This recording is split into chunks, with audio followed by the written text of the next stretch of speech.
This is a crisis time for us. I mean, this is as big a set of governing choices as we have faced in a long, long time. It's as big as the Great Depression in terms of its challenges. The potential downside impact could be as serious unless the right moves are made. I believe that John McCain, who wants to privatize Social Security and who wants to make permanent the Bush tax cuts that we can't afford at the high end of our economy, is absolutely the wrong medicine. My opponent believes those things. It's wrong for this state and for the country at this point in time. I believe I've been getting the job done in every respect. I have been leading. I have been breaking new ground in Washington on any number of issues, from children's health care to housing. And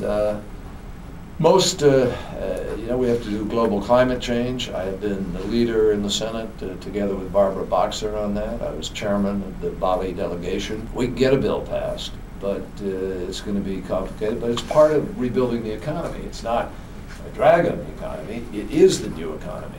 Energy is the biggest single challenge of all.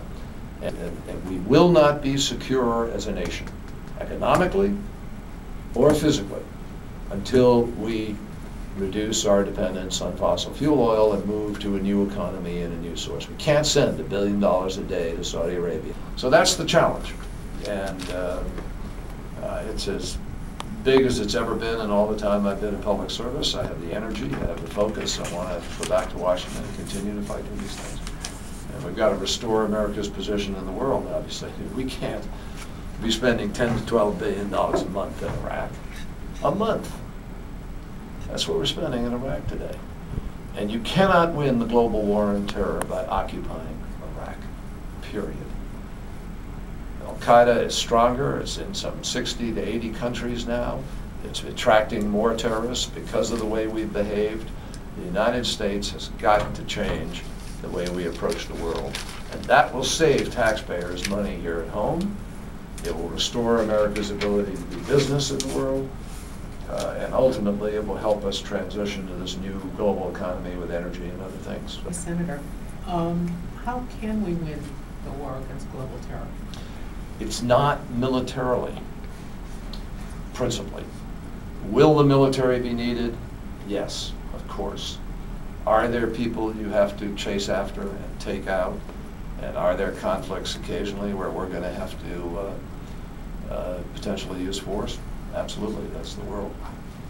But principally, this is about changing the way people think and changing opportunities for people in countries where they have none. It is about empowering the moderates within Islam to be able to speak out in their countries without a sense that they're siding with the great Satan, the occupier of nations, the attacker of Muslim faith. Every time you turn around and say, let's go drill here, you're basically postponing the fundamental decision of transitioning away from it. The idea of Cape Wind is very simple. I'm all for wind power. If the EIS comes back approving it, I'm all for it. Terrific. I just want the siting process. This is the first time we have sited a wind farm anywhere in America offshore. This is a precedent for what is going to happen in every state in the country and for all wind farms. We have a siting process, folks, for minerals, for mining. We have a siting process for oil wells. We have a siting process for any power plant. All production of power is sited. It has a process. And if we don't honor the process by which you get the input from the Coast Guard, from the citizens on the Cape, from the analysts on the economics, from the marine biologists and all of those things that are at stake, we'd be reckless. And what are you going to do? Let any company that wants to just go put it anywhere? I'm just for the process here. And I'm waiting for the EIS. When the EIS comes out, if it says this is terrific, I'm all for it. It's that simple.